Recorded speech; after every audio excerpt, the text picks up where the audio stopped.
Hi and welcome. Thank you all for joining us in today's interview with Rob Stewart. Rob, welcome.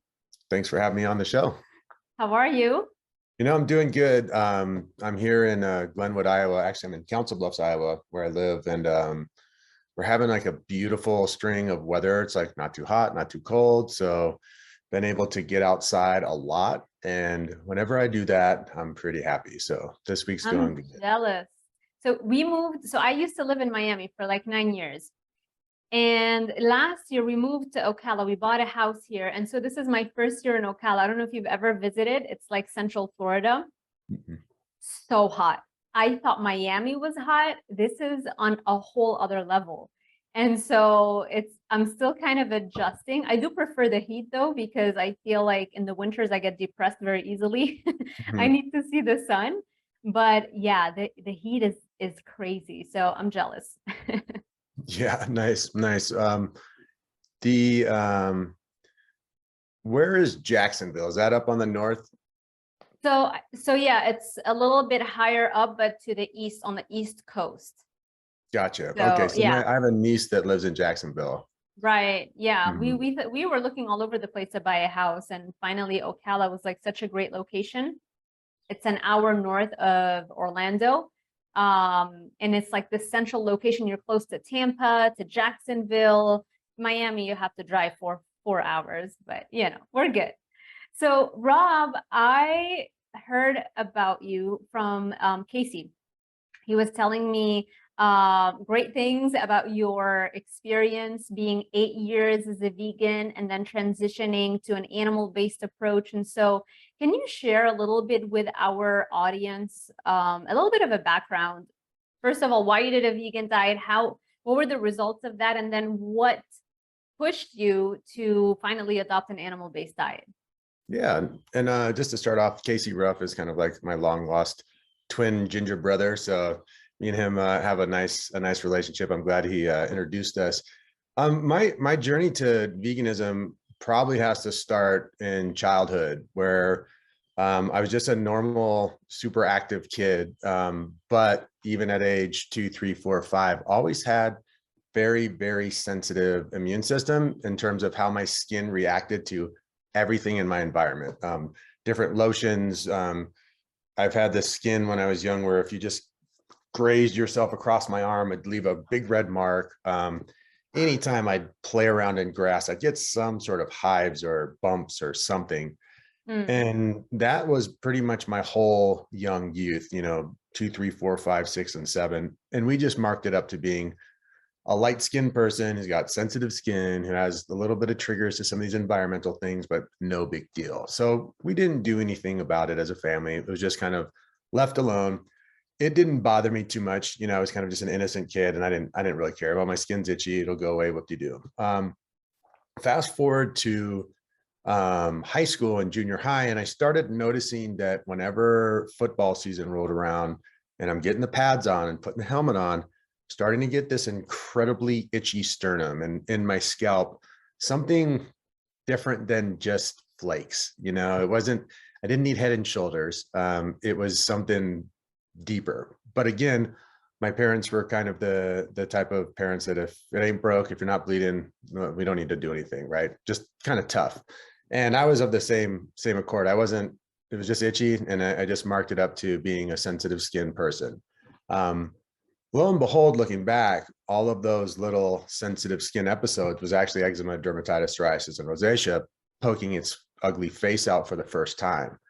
At that time, though, it was only every so often. It was manageable. It wasn't really affecting my life negatively at all. And it wasn't appearing in places on my body that made me feel self-conscious or embarrassed. So, you put a shirt on and no one sees your sternum. And I had, at that time I had hair on top. So I had big red curly hair, and no one's going to see some little red dots on a redhead. It just all blends together. So didn't really care once again. And that kind of subsided a little bit when I got into high school. I still had some of the itchiness. I'd still have a little dandruff and some weird kind of like flaky things come up on my scalp. Every once in a while, I get like a weird patch on a random part of my body that, again, we were just throwing our hands up and saying, it's just sensitive skin, Rob, no big deal. then I went off to the University of Utah to play baseball. And there I started doing what most college kids do, partying a lot, drinking a lot, just eating super crappy food. And by the time I was about 22 and done with school, the eczema and dermatitis and psoriasis was starting to become pretty systemic. So crux of my elbows, armpits, crotch, the T-zone of my face, were starting to have these like monthly flare-ups that were a little bit more than they used to be, meaning before I'd have a little thing on my scalp and I just didn't care, right? And now it was embarrassing. It was making me self-conscious. It was literally on my face. And it just progressively grew and grew and grew and grew till around age 24, 25, 26, 27. Those years were when my skin disease really just went nuts. And I had been going to dermatologists all over the place. And I was getting the same answers from them. You're going to have eczema for life. There is no cure. The only thing you can do about it is to take prescription drugs or cortisone creams or some type of strong pharmaceutical, maybe even immunosuppressant. And you're going to have to manage symptoms for the rest of your life. And that didn't sit well with me. I felt that was just in my body was just like, nope, that's not truth. Like I just felt that there was some other way. So I took it upon myself to really not really try the Western allopathic route at all anymore and really take responsibility for my own healing, my own health. And that's when I kind of jumped down the rabbit hole of quote unquote holistic health in general. Started finding things within yoga and yoga therapy, some alternative healing methodologies. Gerson was one of my early influences, Max Gerson, who has an institute in Southern California, where I'm from. And he was focusing on, in the 1940s, reversing cancer with people through diet and coffee enemas and cleansing and detoxification. So I started learning his methodology. That led me into yoga therapy as a career and a certification, moved up to the Bay Area. And as all that was going on, what I thought was going to be the dietary answer was plant-based.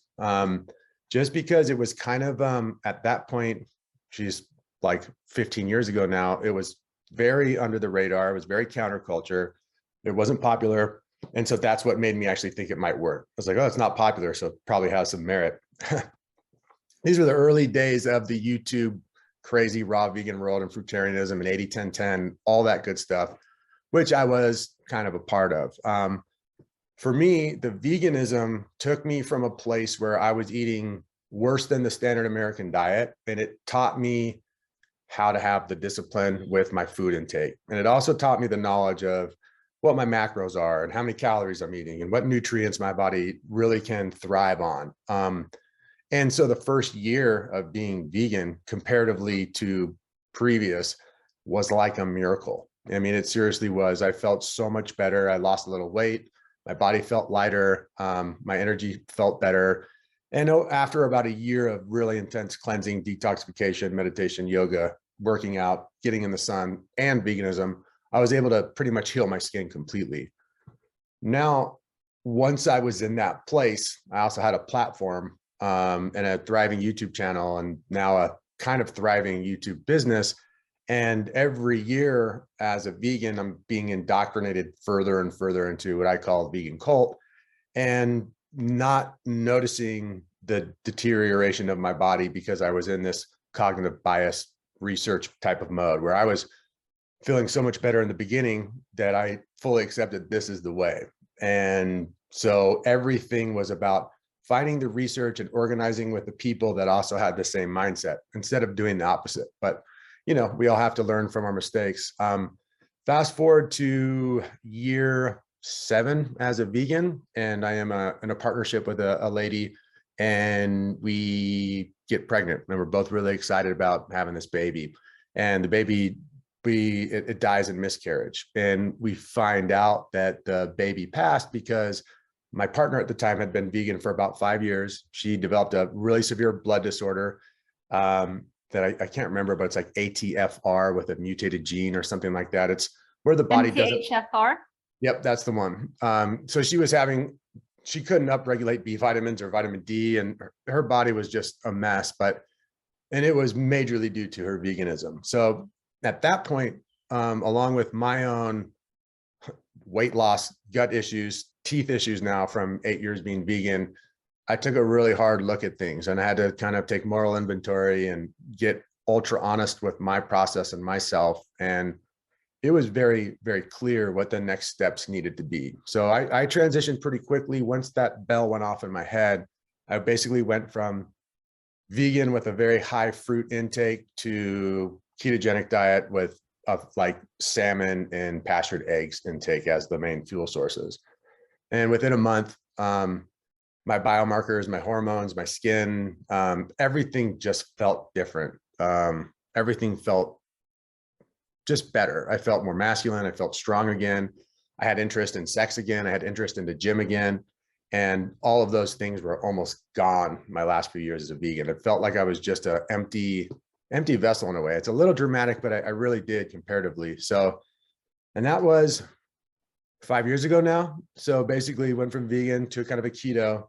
And after kind of a month of playing with keto with a lot of seafood based, I quickly almost went full carnivore, where it was like beef, raw egg focus, lots of butter, and then all the animal fats and animal proteins I could get my hands on, with a little tiny bit of fruit and nothing else. And I did that for about a year. And during that year, I gained 35 pounds of muscle and lost 3% body fat at the same time. So a complete metamorphosis of my body. My testosterone went from like a 250, 300, which is clinically like a 90-year-old, to at one point over 1,000. And I'm 42 years old. So it pretty dramatic increase in my GH, my testosterone, all of my male hormonal markers, and a very noticeable difference in my mood, my sleep, my feeling of wellness. So that's kind of the path it took. It was the skin disease that led me to the veganism. The veganism really kind of got the ball rolling in the right direction, but then it started to be an issue. And then I transitioned to an animal-based focus, and that's been the last 5 years. And it's been a really interesting journey since. Wow. So I didn't know that you had a YouTube channel. When you had that YouTube channel, or also all of your social media platforms, you were talking about a vegan diet, right? How Correct. did your audience respond to that shift? Because that's like a stark difference. Yeah, that's actually a great question. So, and that was one of the things that I wanted to handle with a lot of honesty and transparency, but also it brought up a lot of fear and a lot of not knowing what would happen to me in the future. Because I was willing to accept the fact that if I go public with this, or when I went public with it, there was a chance that I would completely lose my platform and, you know, just have to start from scratch or do something else. I was fine with that. But what happened was the opposite. I did have a lot of backlash from the vegan community. I mean, all the way up to like death threats, which is funny. Vegans making death threats, like that kind of shows their culture right there. Yeah. But beyond that, there was a lot of confusion, which gave me a chance to make content and dispel the confusion and clear things up. But really what most people responded to an energy of basically, hey, thanks for being honest and sharing your journey. We can't wait to see what unfolds next. And really, it was a beautiful metamorphosis of my channel. Instead of almost dying, it exploded. You know, went from like 70,000 followers to well over 100,000. And it's continually been growing and growing and growing every year. And it just made my platform reach more people, luckily. And so the overall vibe that people gave me was just, they were thankful that I was honest. The haters hated. There was people in the middle ground who were confused, but all in all, it turned out way better than I thought it was going to be honest. That's very unexpected, and I'm so glad that it actually turned out to be the most positive thing that ever happened to you, whether professionally or even in your health. Because I feel like when you have so much invested, it's not just about your health that you're eating a vegan diet, it's also now your source of income. And, you know, it takes a lot to build an audience, you know? So, and kudos to you for having the courage to go public with it and be honest about it. Thank you. Yeah, it was definitely some moments where you're staying up late at night thinking, you know, am I gonna just be starting from scratch, or am I gonna like literally leave YouTube, leave coaching, and you know, like start building custom homes or something, like just something randomly different. And luckily, like you said, it crescendoed in such a different way. And I think it just goes to show, maybe for people listening who are content creators or want to be content creators, what I've found is all of the success that I've had generally comes from the places where I'm being most vulnerable and transparent, being real. So at the end of the day, people just want to know the truth about you and how you've accomplished what you have, and to connect with you and maybe be supported. And if you are too afraid to really show up and be vulnerable, that doesn't ever happen. So it was like a Yeah. great testimonial to that, where, hey, honesty really works great. So true. So true. Amazing. So did you have any of your audience that was vegan before that reached out after you went public and told you that they were also struggling? Because I feel, given that 84% of vegans quit in the first year, I feel like a lot of people kind of drag through and try to want to convince themselves that this is working. So did you have any experiences like that? A lot of experiences like that. I had several people say, "Oh my God, we're so glad you're not vegan anymore. Now we can stop being vegan." But felt like, hey, don't put that on me. You got to make your own decision in life. But can understand where they're coming from. A lot of them too had a similar path to me, which a lot of vegans do, where, hey, compared to the worst diet ever, the first 6 months, first year can feel pretty good. And then the diminishing returns just start piling up. And so there was a lot of that, like, hey, I worked with you a year ago and I see that you're not vegan anymore. Can you help me out now? Because I want to transition to something better. Luckily, though, with my private practice, though, I didn't just work with vegans. Like, I wasn't the type of vegan that's like, it's vegan only. Because I mean, I'll say it, I've said it a million times. I didn't go vegan for the animals. I went vegan for this animal. Period. I Love love it. animals. I'm empathetic. I Yeah, want the environment to be absolutely perfect. But I also understand that veganism doesn't do that. You know, regenerative farming does that. exactly. You end up Non-monocrop. killing what, 25 times more sentient animals to produce enough food for a vegan diet. Per 1 kilogram of usable protein, you end up killing 25 times more sentient or emotion feeling animals as compared to feeding, you know, that same amount of protein from carnivore diets. 100%, 100%. And I'm a farmer. I own farms. I live on farms.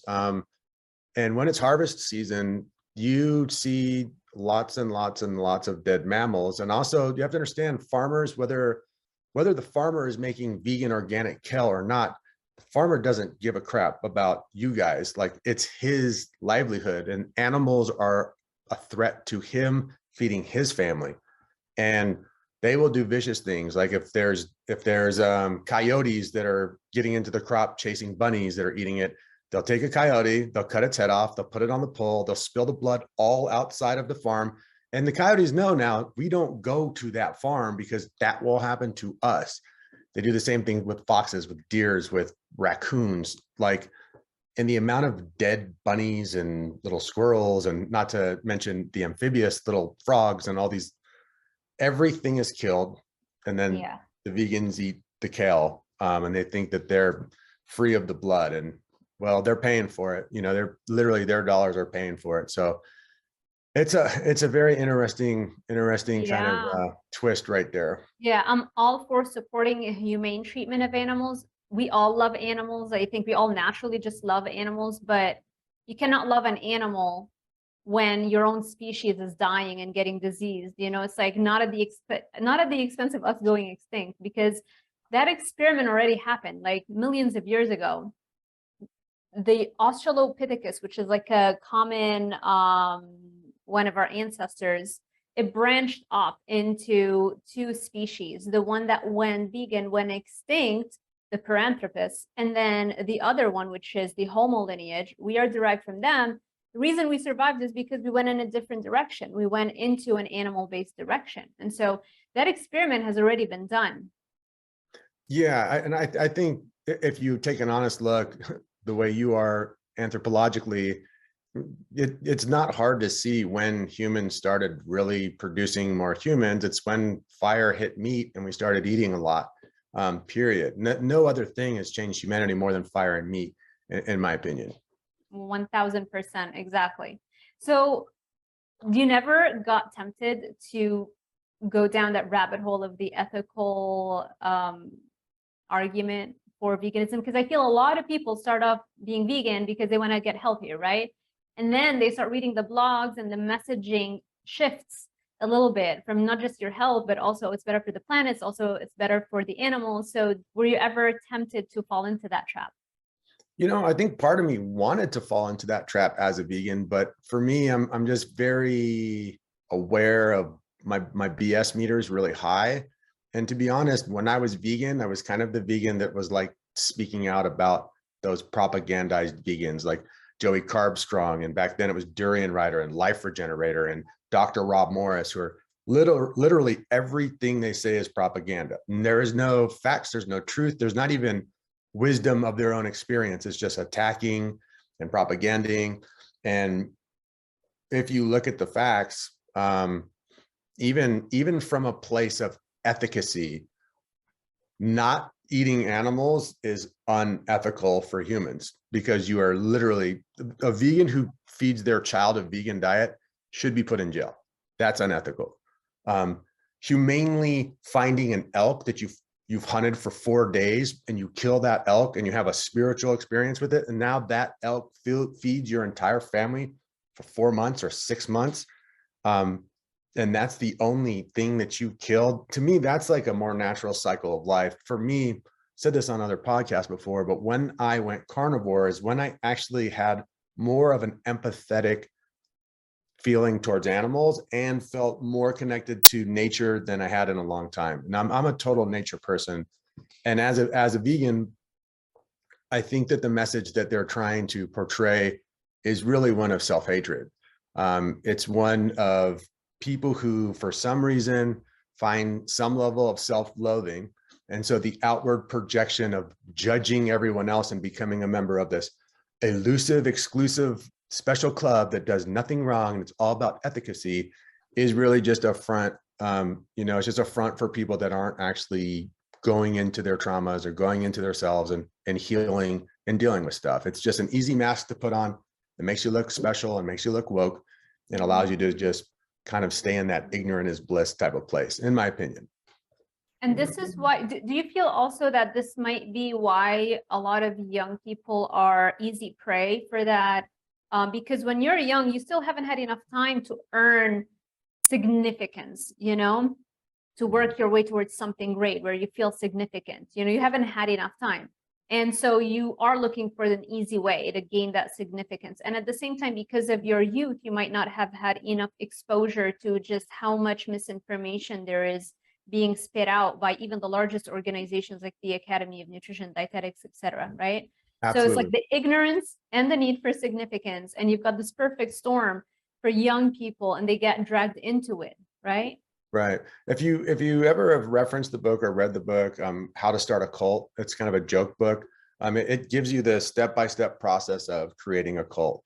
And the vegans, if you look at the vegan lineage and how they approach people and how they market themselves and how they indoctrinate people, it is literally a perfect example of a cult.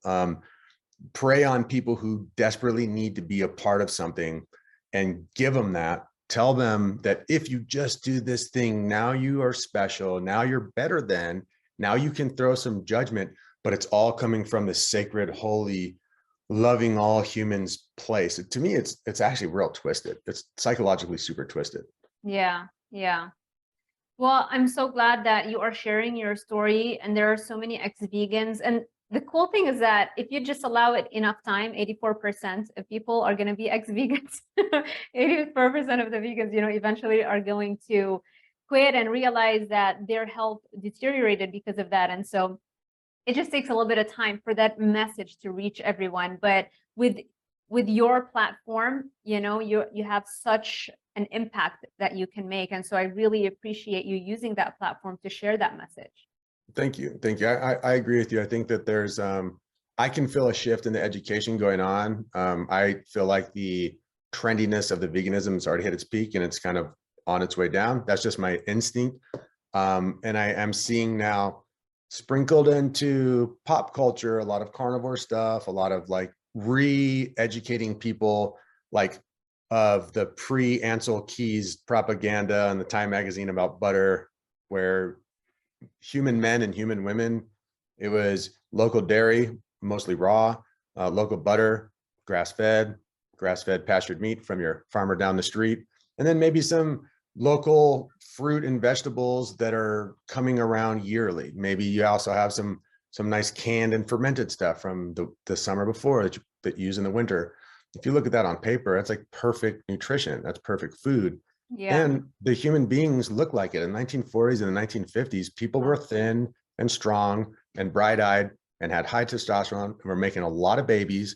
And the depression was nowhere, it was 1/10 what it is now.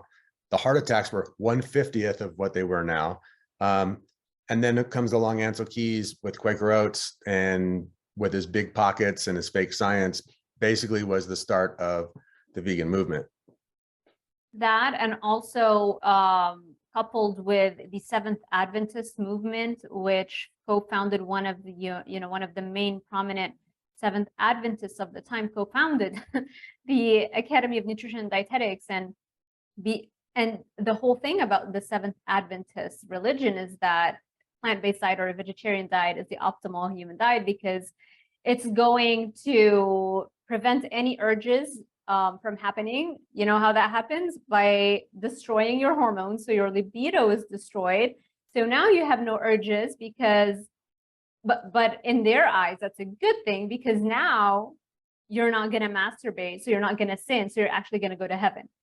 Right. This is how the Academy of Nutrition and Dietetics started, was co-founded. And so no wonder to this day, we still have this message: eat your veggies, eat your plant foods. And that is the base of the pyramid. It's mind-blowing stuff, really.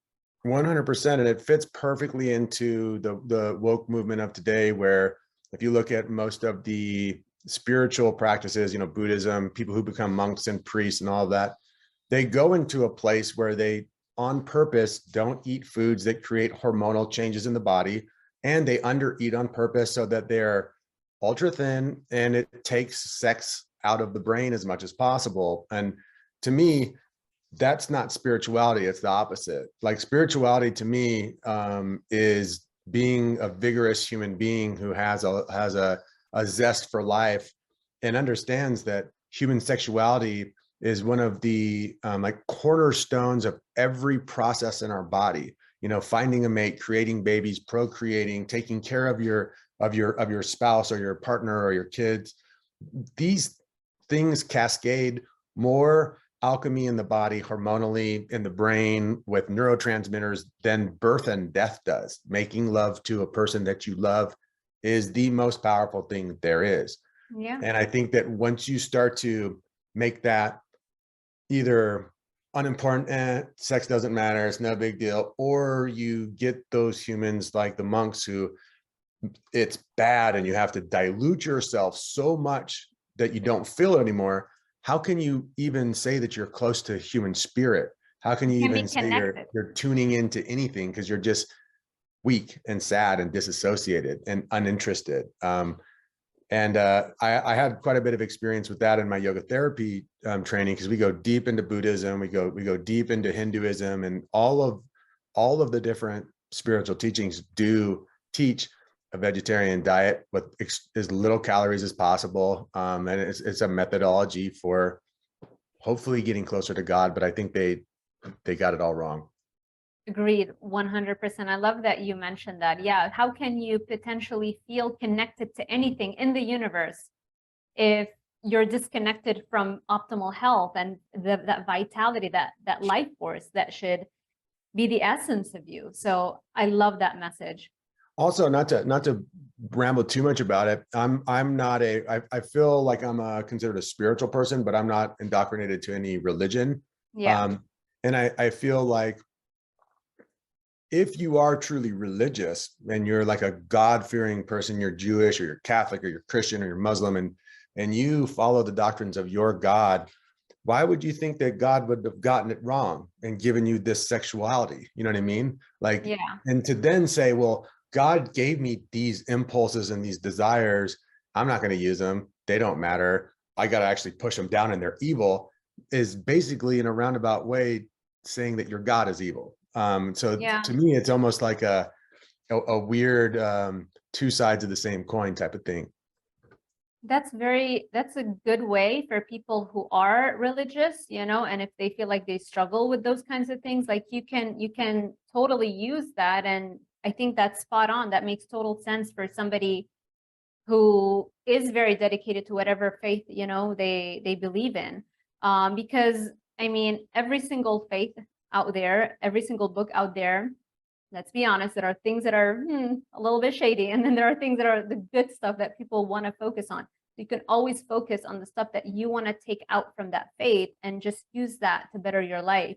And that way that'll fit within your, you know, philosophy, that'll fit within your within the way that you think about those things, because I know that that's something that's very prevalent. Like the vast majority of people are religious. The vast majority of people deal with those kinds of kind of battles in a way.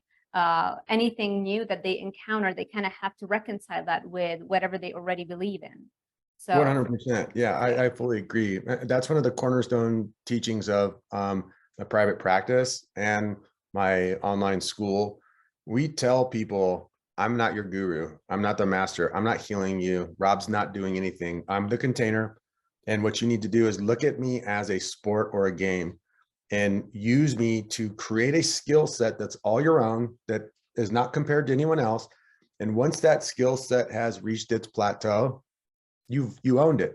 Now go find another container and play more games and get more tools in your toolbox. It's kind of it's from Edu Portal.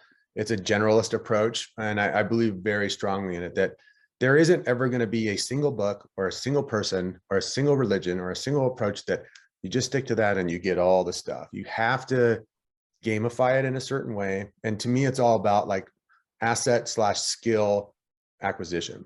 And once you have the skills, then you don't have to focus on it. Then you can move on and acquire new ones and holistically grow. And what I found is that the one skill that transposes all of them is that consistency of trying for new skills and being solution focused. So my clients that I work with that fully heal their skin and keep it that way forever, the one common trait is that they're generalists and they're consistent. And that's like I think that's what you were kind of hitting on in a different way. Yeah, I feel like what you're trying to say, and tell me if I'm getting this right, is very similar to a quote that I love so much by Tony Robbins, that progress is the very foundation of happiness. And if you want to achieve happiness and everything, success, happiness, health, you have to consistently be working at it all the time. Always set goals, see it through. Whether you win or you fail, you will learn from it, right? As long as you don't look at it as a failure. And then you now set another goal equipped with this new information that you got from those previous experiences, and you know, so on and so forth, new skills, new knowledge, just keep working at it. If you are relentless pursuing anything, it is inevitable that you are going to win out at the end.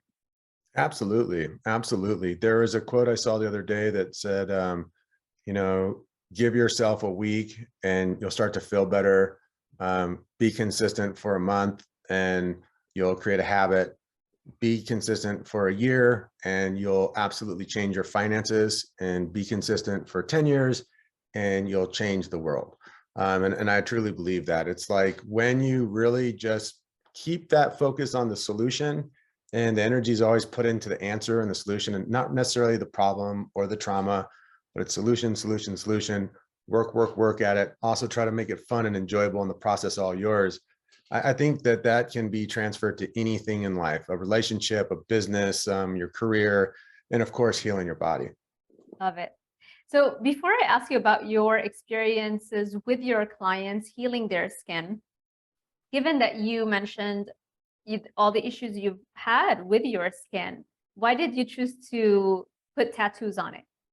That's a good question, a fair question too. I also, maybe a thing I can talk about too is, when I was getting tattoos, did they negatively affect my healing process? Because I was getting heavily tattooed while I was having eczema and dermatitis. So it was strange. And it was also weird that when I was getting certain parts of my bodies worked on, like my right arm, the eczema that was there was not there anymore. So it was really trippy. I don't think it had anything to do with the tattoo. I just think it was kind of sporadic, and that's just how it happened to be. But really for me, the tattoos started way before the skin disease. And so that little seed was planted in my head.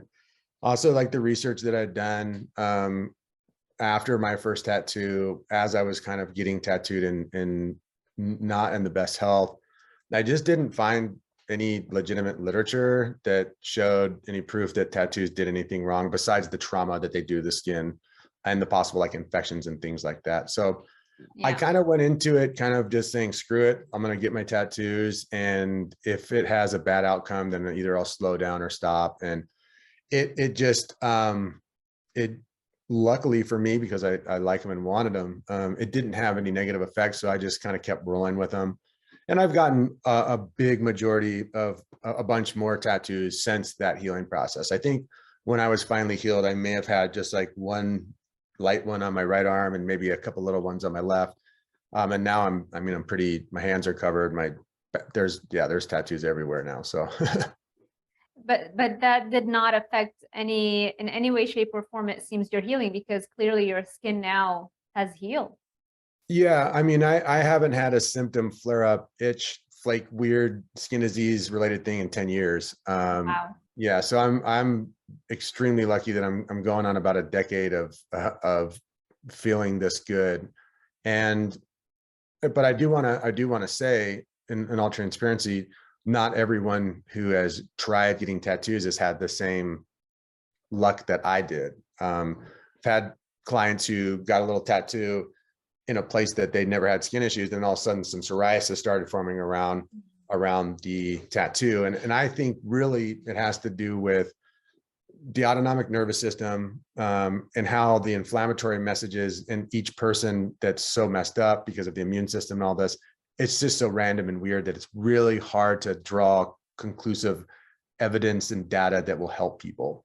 And that's why my whole thing with my school and my clients is, you cannot always look at the symptoms to try to fix the problem. You got to look at your biomarkers first. And once the biomarkers get to a really awesome balanced place, the skin's going to follow every single time. So back to the tattoos, some of my clients have been able to get tattoos even during their healing process with no big deal. Others have gotten tattoos that got infected and weird, and because of their immune issues, like a normal wound just didn't do well. And I have had literally one client who he feels his psoriasis started from a janky tattoo that he got on his arm, like from maybe unclean needles or like an infection that got in there right away. Because literally around his tattoo up on his tricep, that's where the psoriasis is. And it's like, it looks like it's coming from the tattoo. So I would say this, if you are out there and you're thinking about getting tattooed and you have some skin disease, make sure the tattoo really means a lot to you and that you really want it, and or just maybe wait, because it's probably not going to be the most helpful thing, and you're causing a trauma to the organ that you're trying to heal. So on paper, it's not the smartest thing. Right. Okay, good. Glad we got that out of the way, because I'm pretty sure a lot of people were thinking about it. Let's talk now about your diet right now. What does it consist of? My diet has stayed super consistent and simple over the past 5 years, to be honest. The past year, I've probably incorporated a bit more A2 raw dairy than previous years, just because I'm in a place where I can get it from friends, and incorporating a lot more goat milk than previous years, just because I have a habit. So I tend to eat a lot of beef, a lot of grass-fed butter, a lot of tallow, a ton of pastured eggs and egg yolks, and a lot of fruit. I would say those are kind of my main things, my main staple foods. Here and there, I will have, for me, squash works really well, and potatoes work perfectly great, and sweet potatoes work perfectly great. So I can augment my carb intake with those kind of tubery things, starchy things, and have absolutely no problem at all. You won't see me varying off that too much. I'm not eating a lot of vegetables. I'm not eating salads. I really eat no cruciferous vegetables ever, never really did. If I were to eat something vegetable kingdom, it might be something like, geez, I don't even know at this point. Celery. Ooh, no, photosensitizers. You Yeah, do not want that. no, exactly. But that's what I mean. Like I can't even think of a benign one that there is. So for me, it's basically your good old fashioned meat and fruit diet, to be honest. And I'll go through periods where I play with my macros. That's probably more what I'm known for than anything else, because I can really manipulate my macros depending on my workouts or my physical activity and drop 15 pounds and get super shredded. Like I'm really lean right now because I've been working on my farm for the whole summer, 10 hours a day, building things and doing all sorts of crazy activity, eating a ton of calories, but it's getting me super lean. And those times, what I tend to do is bring my carbohydrates up and keep my protein and my fat macros about where they normally are. Now, once I get to a place where I'm just working out for my activity and maybe trying to gain a little weight, for me, the opposite approach works. I lower my carbohydrate intake and I drastically up my fat and protein, and I go pretty deep into way over in calories. I can go up to like 4,000, 5,000 calories using like full fat raw cream and butter and, fatty steaks. And when I do that, the hormonal impact is just significant with me. And I put on a ton of weight and ton of muscle very, very easily. So I play with my macros more than my food, the different amounts of food or types of foods that I eat. Interesting. So genetically speaking, would you say you've always been on the skinnier side, as opposed to most people tend to be more on the overweight side and they struggle to lose weight? Are you like the opposite of that? Yeah, I'm like Scandinavian descent. So I'm kind of like big back and my whole family's muscular, and, I ate like crap growing up and I just was flat stomach and muscular and lean and didn't ever have to really do too much. So I felt I'm super lucky in that place. But also I was the type of person that as a youngster, gaining weight was more challenging. I didn't ever have to think about losing weight. So like, Yeah. I was always trying to get a little bigger. And that was always more of a challenge than just staying lean. Interesting. See, I'm the complete opposite too. And this is why I feel like a carnivore diet or mainly animal-based diet is more of a normalization of weight diet. Like for you to get more muscle, you need to do more carnivore. For me to drop more fat, I need to do more carnivore, Exactly. From an And that's Ayurvedic hard. standpoint, it'd be almost like tridoshic, like each group of humans. So in Ayurveda, I'm sure you're somewhat familiar with it. You have Kapha people, and you have Pitta, and you have Vata. Pitta is fire, Kapha is earth element, and Vata is ether. I'm not familiar with everything you're saying right now. Right. So a Kapha person would be generally darker eyes, darker skin, have a ability to put on weight and has a little bit more challenge losing weight, where a Pitta fire person is like me, who has a real fast metabolism, red, blonde, green eyes, fiery attitude, can just drop pounds like easy.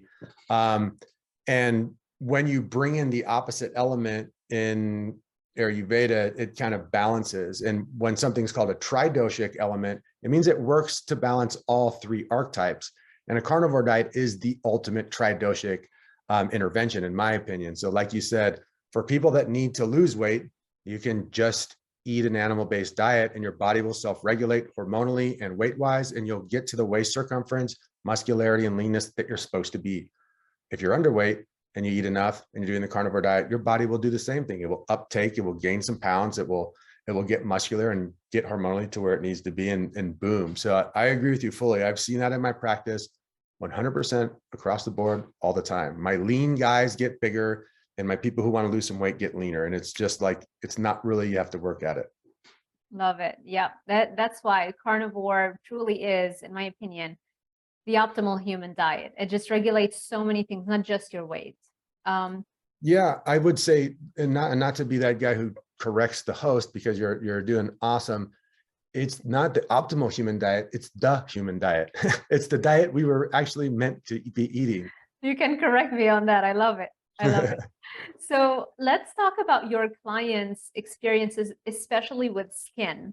Mm-hmm. How has your experience been with transitioning your clients onto a carnivore diet? Or, I mean, do you only work, I think you're not only working with carnivore diets, right? Because if you have clients who are not ready yet, you're going to help them wherever they're at, right?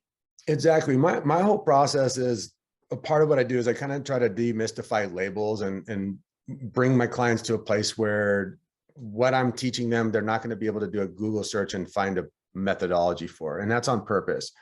That's because I want to stress that an animal-based diet is always going to be the place to start, but the customization of the entire process long-term is what's going to keep you consistent and keep you there for the rest of your life. So with most of my clients, what I've seen is we go through a very simple process. We do some gentle cleansing and detoxification, which is more like enhancing the body's natural autophagy rather than, a 40-day grape cleanse that destroys your life. We start with some gentle cleansing. We start with some basic foundational stuff, getting enough sunlight, getting enough exercise, at least trying to sleep better, and at least putting some effort into stress management, communication, and your lifestyle that involves other human beings. So that's actually step one before the food. Number two, we start somewhere in the animal-based realm, depending on the person. Maybe they have to start with a little bit more sweet potatoes or squash and more fruit, just because the transition's too harsh. But where things end up with all of my clients that are really, really healthy and have the skin that is just working is generally a customized version of animal-based, meaning I should be less ambiguous. Customized means you know exactly what foods are going to trigger your gut health and skin health issues. You know that for a fact. Then also, the animal-based foods and the non-animal-based foods that definitely work 100% for you. Then you also know the foods that have a little bit of wiggle room.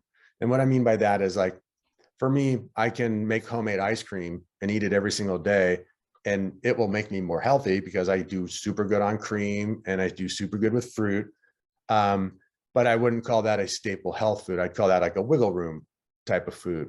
And so once a person has a customized approach with the animal-based system, then it's like you don't have to do any thinking. So we try to stress overthinking and over-focusing at first so that you don't ever have to do it again. And so carnivore is a wonderful place for most people to start. And what I see is people always kind of loop back to it. It's like when things go awry, or go on vacation, or you just fall off the bandwagon, it's easy just to go back to the strict carnivore, reset the mechanism, and kind of start the process over. Love it. Yeah, that's exactly also what I do with my clients, actually. Same exact thing. It's very difficult to get people and get them from whatever they're used to, usually it's high carb, and just go strict carnivore and tell them that's what you got to eat. Because I mean, if you try that, you know that you're not going to get a high level of success. Right. So, yeah, 100%. we have to custom. Yeah. What I'm finding too, something that's been new, because you brought up the carbohydrates. Strangely, Paul Saladino and I started kind of like experimenting with upping our fruit drastically about 1.5 years ago, just kind of naturally and for fun. And he's finding the same exact thing that I'm finding, is that he's going up to like 300, 400, sometimes 450 grams of carbs per day just from fruit. And none of the SIBO, none of the dysbiosis, none of the high sugar, high fat issues that normally take place with crappy sugars and fats. It's not happening at all. So I'm been working for at least 1.5 years now with clients. Some of my clients can have unlimited carbohydrates with their animal-based diet, and they are thriving, like thriving. So I think there is something to be said for certain people who can handle more carbs than others naturally. That's very interesting. So you think it's for the skin, it seems to be working. For the skin, it's definitely working. But the caveat to that is my clients who have gotten to that point know how to read their biomarkers. So if we go into a month or a 3-month period where we're going to go unlimited fruit with animal-based, we know how to check in to see if it's working before it gets to the point where it's messing us up. So that's part of like a little caveat, that if people are trying this on their own, you should have a pretty good feel of if things are working or not before that experiment goes down. Because not everyone can handle that much fruit at all. Yeah. Do you have them take blood sugar levels like 2 hours after a meal, and fasting blood sugar, things like that? I have done that, but I have found that even the more basic regulatory data points work better. So like sex drive, mood, and strength, those 3 are kind of like the results of blood sugar. So if you're eating 300 grams of if you eat 10 bananas and a steak for breakfast and your mood is stable all day, your blood sugar is perfect. If you're eating 500 grams of carbohydrates and your protein drops a little too far and your fat drops a little too far, but you're still getting morning woods as a male, you're good to go. Like it's not doing anything wrong. Now, with that approach, the longevity part of it, you have to kind of journal and like keep track of things because, as you know, a perfect diet may not be so perfect 9 months from now. Your body goes through different things. It grows, it changes, your environment changes, stress levels change. So it's kind of like just keeping that beginner, you know, that white belt on and just staying open that, you know, this is a process, you know, you're in a practice and you accept that it's just a fun practice that I'm doing for the rest of my life. Love it. So you mentioned you're on a farm, and I know we're getting closer to the end. So I just wanted to ask you about why did you choose to move to a farm? I feel like I feel like a lot of people in the carnivore and ancestral world either are or want to move to a farm. So can you share with us what that's like?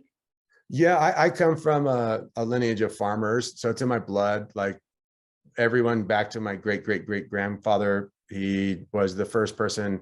He literally put a stake in the ground 35 minutes from where I live in Iowa, and that's where my family started. So it's in my blood on both sides, which is pretty powerful. You grow up with it in your blood and you just feel it. You're just connected to farming and agriculture and being out in the country.